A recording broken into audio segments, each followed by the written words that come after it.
Halo penonton semuanya, Mimin doakan semoga kalian semua baik-baik saja, dan diberikan kesehatan juga rezeki yang melimpah. Dan sebelum lanjut ke videonya, Mimin mau mengucapkan terima kasih kepada yang sudah like, subscribe, dan sering komen di channel ini, tapi bagi yang belum like dan subscribe, silahkan tekan tombol like, subscribe, dan nyalakan lonceng notifikasinya, semoga itu menjadi amal kebaikan buat kalian semua, dan langsung dibalas oleh Allah Subhanahu wa Ta'ala. Karena itu menjadikan Mimin lebih semangat lagi untuk mengupload video-video terbaru tentunya. Cerita berlanjut, biksu tua berkata, pada saat yang sama, aku akan menyelamatkanmu, dan pada saat yang sama, aku akan sepenuhnya menyimpan, satu-satunya rasa hormat yang tersisa untuk Sang Buddha di hatimu. Tidak ada seorang pun di dunia ini, yang berani melahap inkarnasi murka dari Rulai, tetapi itu tidak berarti bahwa kau tidak berani melahapnya. Tidak ada seorang pun di dunia ini, yang dapat memurnikan inkarnasi murka dari Rulai, demikian pula itu tidak berarti bahwa kau tidak dapat melakukan itu. Memurnikan inkarnasi murka dari Rulai memiliki manfaat besar bagimu, tetapi juga memiliki kerugian besar. Leluhur biksu telah mengatakan apa kerugiannya, bahkan jika biksu tua ini tidak mengatakannya, kau secara alami akan mengetahuinya dengan jelas. Mendengar itu, Gu Qinfeng pun berkata di dalam hatinya, semakin rumit situasinya, semakin aman diriku, dan semakin kacau, akan semakin seimbang diriku. Ketika aku melihat perwujudan murka untuk pertama kalinya, aku benar-benar tertarik. Tujuan melahap inkarnasi dari Rulai adalah untuk memurnikannya, untuk membatasi keberadaan kuat lainnya di dalam tubuhku. Aku tidak menyangka, biksu tua itu melihat dengan jelas, apa yang aku inginkan di hatiku. Biksu tua kembali berkata, bahkan jika ada kerugian besar, dengan temperamen dirimu itu, kau tidak akan peduli, apalagi takut. Gu Qinfeng menjawab, baiklah, biksu tua, aku tahu maksudmu, aku bisa memahaminya. Tapi aku menyarankanmu untuk berhenti di sini, aku dapat memberitahumu dengan sangat jelas. Aku adalah penjelmaan murka dari Rulai, aku pasti akan berlatih.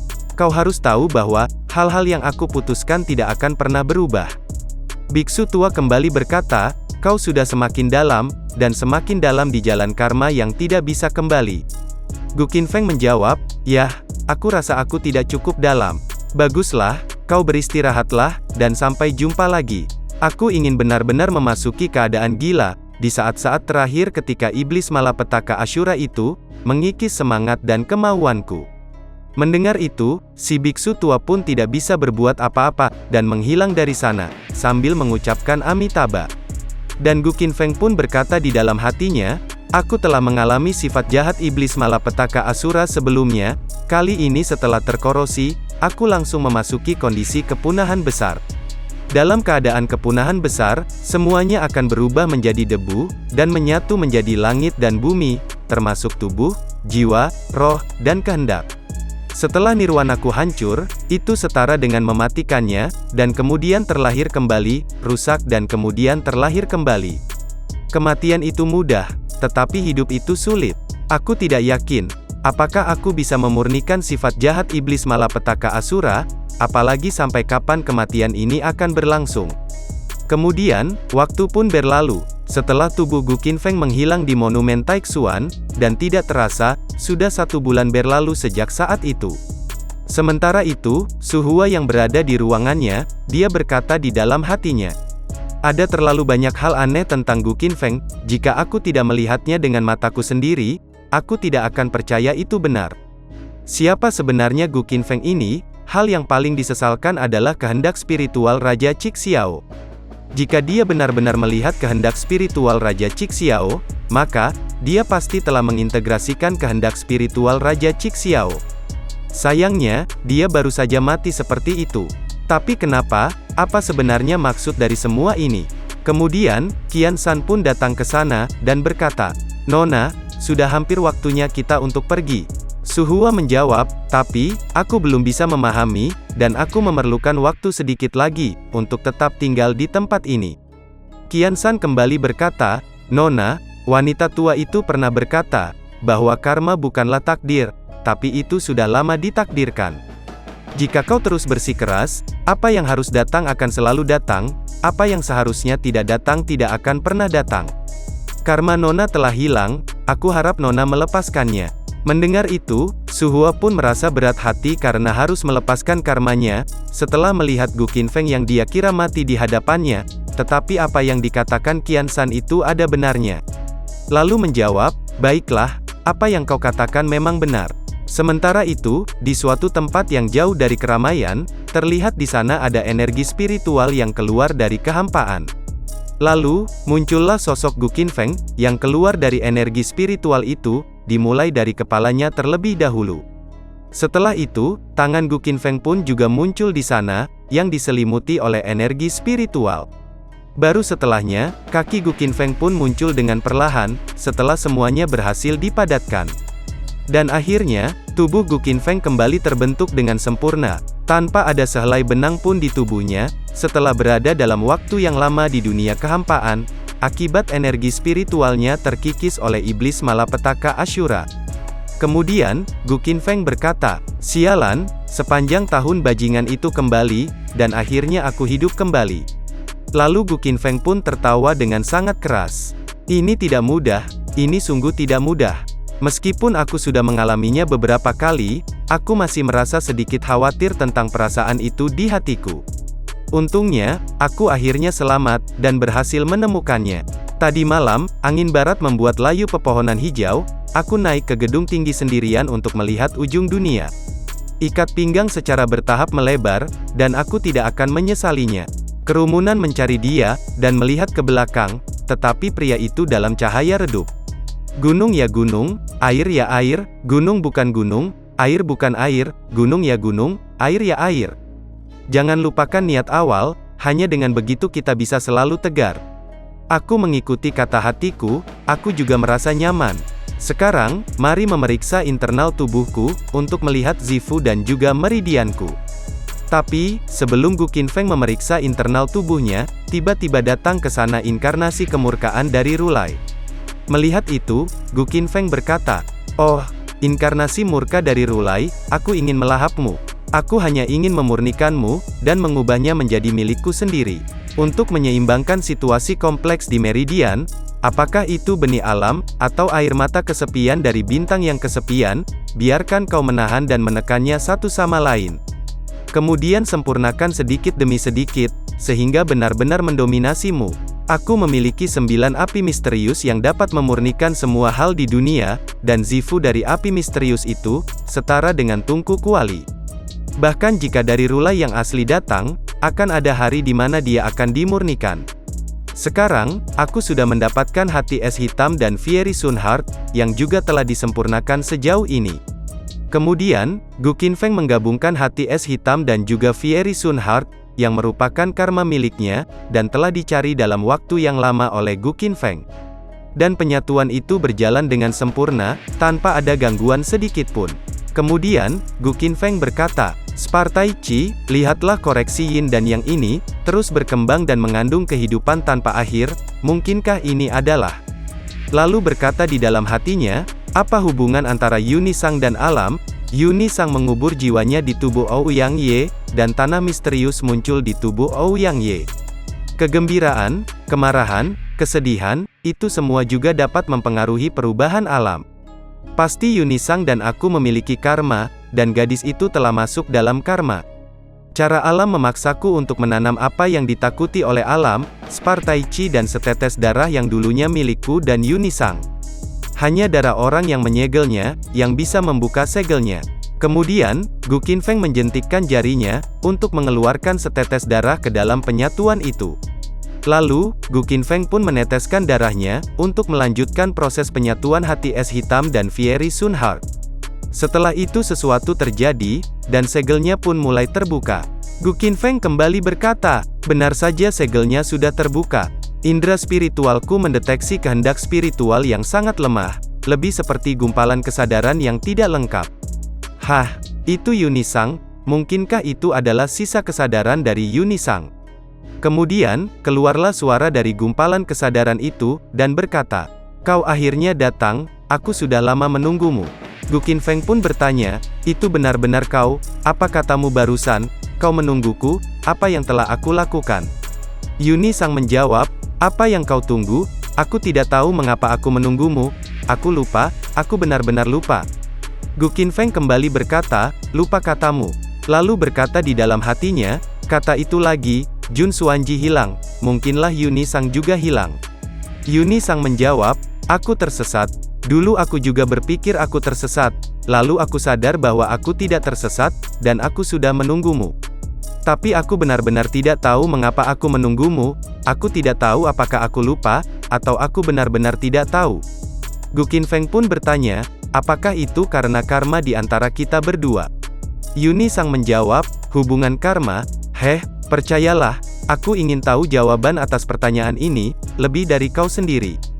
Gu Qinfeng kembali bertanya, kau bahkan tidak tahu apa yang terjadi di antara kita bukan?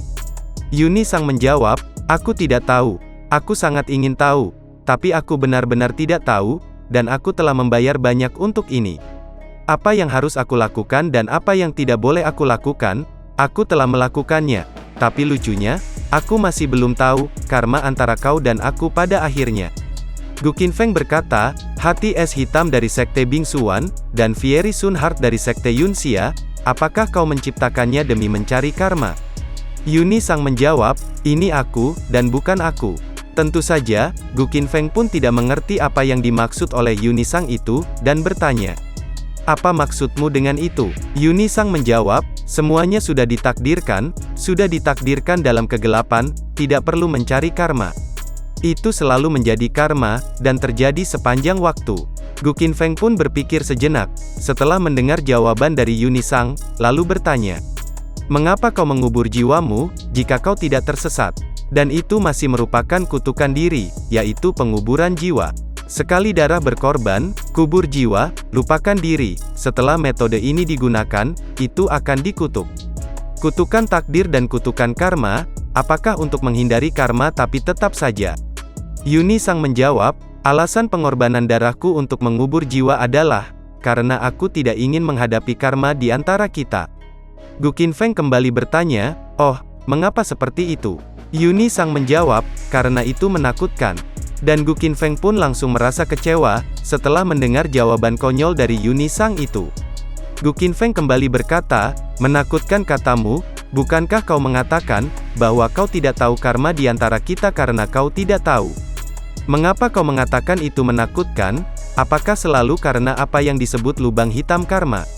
Yuni Sang menjawab, lubang hitam karma, kalau itu tidak ada yang perlu ditakutkan. Gu Qinfeng kembali bertanya, jika itu bukan lubang hitam karma, lalu apa yang membuatmu takut? Yuni Sang menjawab, zaman misteri, tidak ada legenda Dao. Tentu saja, Gu Qinfeng pun terkejut setelah mendengarnya, dan berkata, zaman misterius mengacu pada era misterius, dan tidak diketahui antara langit dan bumi. Dan legenda Wu Dao merujuk pada Yang Mulia Wu Dao, yang bercita-cita menjadi dewa sejati di zaman misterius. Apa hubungan hal-hal ini dengan itu? Yuni Sang menjawab, lukisan itu, aku punya, ada seseorang yang memberiku lukisan itu. Gu Qinfeng kembali bertanya, apa yang terjadi dengan lukisan itu? Yuni Sang menjawab, apa semua yang ingin kau ketahui ada di dalam lukisan ini? Dan Yuni Sang memberikan lukisan yang dimaksud itu kepada Gu Qinfeng, dan Gu Qinfeng pun langsung menangkapnya. Kemudian, Gu Qinfeng langsung membukanya, dan berkata, pada lukisan ini memiliki gunung, dan terlihat seperti gunung tandus. Belum lagi makna atau misteri sebenarnya yang terkandung di dalamnya, bahkan tidak ada makna yang terlihat pada lukisan ini. Kau mengatakan, bahwa ada semua yang ingin aku ketahui dalam lukisan ini, tapi mungkin karena aku tidak memiliki pemahaman yang cukup, jadi aku tidak dapat memahami apapun. Yuni Sang menjawab, ini adalah gunung yang disebut Gunung Wu Dao, coba kau ingat-ingat lagi.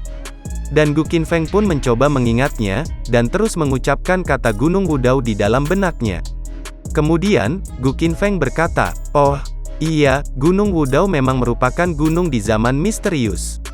Yuni Sang, karena gunung terkutuk ini berasal dari zaman misterius, kenapa kau membiarkan aku menemukannya? Malapetaka abadi, surga dan bumi, 3 putaran reinkarnasi, keberadaan abadi, karma dari kehidupan lampau dan kehidupan sekarang, dapat dilihat siapapun, yang hidup akan bergantung pada langit. Apa maksudmu itu adalah zaman misterius akan muncul kembali, di zaman sekarang dan zaman dulu? Yuni Sang menjawab, "Yah, itu benar." Gu Qinfeng bertanya, "Kapan itu terjadi?" Yuni Sang menjawab, "Aku tidak tahu." Gu Qinfeng kembali bertanya, "Apa artinya karma dari kehidupan lampau dan kehidupan sekarang terbalik? Apa arti dari siapa yang memutuskan siapa yang bergantung pada langit?" Yuni Sang kembali menjawab dengan jawaban yang sama, dia berkata, "Aku tidak tahu." Mendengar itu, Gu Qinfeng berkata dalam hatinya, keempat kalimat ini, sepertinya pernah aku baca atau aku dengar di suatu tempat, itu selalu mengingatkanku pada legenda yang mengerikan. Gu Qinfeng berkata, "Kau mengatakan bahwa era misterius akan muncul kembali di masa sekarang dan zaman kuno, dalam bentuk apa itu akan muncul kembali? Keheninganmu itu membuatku semakin meragukan legenda tentang karma. Di era misterius, Wu Dao menjadi dewa dan mengetahui rahasia dunia, dan dia mengumumkannya kepada dunia. Para dewa ingin membunuh semua orang, tetapi Wu Dao menggunakan kekuatan supernatural untuk menyegel era misterius dan menghilang tanpa jejak. Karma keluar jalur dan kekacauan terjadi. Para dewa mengoreksi karma dan membentuk karma semua orang di zaman misterius. 3 putaran reinkarnasi adalah waktu terlemah di langit dan bumi. Pada saat itu, era misterius yang menghilang akan muncul kembali. Karma pasti, apa yang disebut kausalitas kehidupan lampau dan kehidupan sekarang akan terlihat. Kehidupan lampau dan kehidupan sekarang seseorang juga akan bertemu. Apa yang disebut takdir bergantung pada langit. Begitu kau bertemu di masa lalu dan masa sekarang, kau hanya bisa hidup satu kali." Yuni Sang menjawab, "Jangan tanya aku tidak tahu. Aku tidak tahu apa-apa, aku tidak ingin tahu apa-apa, aku hanya ingin melarikan diri." Memang benar, aku melarikan diri dari karma, aku takut karma, dan aku tidak tahu karma apa yang aku takutkan. Aku hanya ingin bersembunyi, tidak ingin melakukan apapun, apa kau tahu? Aku sangat menyesal, kemudian aku menyimpulkan karma di awal, dan aku menyesal telah mengatur situasi karma di awal. Aku menyesal menemukan apa yang disebut karmamu, dan aku sangat menyesalinya. Tapi semua ini sudah lama ditakdirkan, semuanya ditakdirkan. Karena, karma kita telah dikutuk sejak awal. Aku telah mencari karma selama puluhan ribu tahun, hidup dan mati lagi. Aku telah bereinkarnasi beberapa kali, aku lelah karenanya, aku sangat lelah. Jika kau mengerti, aku harap kau bisa melepaskan karma. Jangan bertanya apapun lagi, jangan pergi mencarinya." Gu Qinfeng berkata, "Ini adalah akhir dari masalah karma, aku tidak ingin mengatakan lebih banyak. Setidaknya, kita juga pernah saling mengenal, apakah kau memiliki keinginan yang tidak terpenuhi?" Yuni Sang bertanya, "Jika aku memiliki keinginan, maukah kau membantuku untuk memenuhinya?" Gu Qinfeng menjawab, "Tentu saja, bahkan jika bukan untukmu, itu adalah untuk Yuni Sang." Yuni Sang kembali berkata, "Baiklah kalau begitu, bunuh aku." Tentu saja, Gu Qinfeng pun terkejut mendengarnya, karena Yuni Sang hanya menginginkan kematian. Gu Qinfeng bertanya, "Membunuhmu, apa maksudnya itu?" Yuni Sang menjawab, "Bunuh orang yang mengubur jiwaku, dan pengorbanan darahku." Gu Qinfeng kembali bertanya, "Jadi kau memintaku untuk membunuh Ouyang Ye, mengapa?" Yuni Sang menjawab, "Jika kau tidak membunuhnya, kau akan menyesalinya, percayalah padaku." Gu Qinfeng kembali berkata, "Aku tidak peduli, karma yang tidak masuk akal, aku tidak akan melakukannya." Kemudian, waktu pun berlalu dengan cepat, dan tidak terasa sudah 3 tahun, setelah Gu Qinfeng menghilang di monumen Taixuan. Dan di kaki gunung Sekte Yunxia, terlihat Huode yang sedang minum-minum di sana. Huode berkata, "Apakah kau mati? Jika kau mati, kau setidaknya harus memberitahuku. Dan jika kau belum mati, kau tetap harus memberitahuku." Ucap Huode, dengan wajah yang terlihat sangat sedih. Lalu, Huode pun melanjutkan kembali minum-minum, dan berkata, "Sudah 3 tahun berlalu, kenapa aku tidak mendapat kabar darimu? Gu Qinfeng, kau berhasil selamat dari hukuman dewa, kenapa kau tidak bisa hidup dengan damai? Berapa kali aku mencoba membujukmu untuk tidak berhubungan dengan orang lain, agar kau bisa hidup baik-baik saja, tetapi kau tidak mau mendengarkannya. Terhubung di mana-mana, berbelas kasih di mana-mana, terhubung selama kau terhubung, dan kau dapat hidup dengan baik berdampingan dengan orang lain. Hari ini, mari kita bermain dengan orang lain, tepuk pantat mereka, dan pergi besok. Lalu hubungkan dengan yang lain, lanjutkan bermain, dan tepuk pantat mereka." kau sangat suka menipu perasaan orang lain, siapa yang akan mereka bunuh? Jika mereka tidak membunuhmu, dan jika aku seorang wanita, aku tidak akan bermain denganmu. Kemudian, Huode terkejut, karena mendengar suara seseorang yang berkata, Huode, kau ini sangat menyebalkan. Lalu, Huode pun menoleh ke belakang, dan orang itu melanjutkan perkataannya.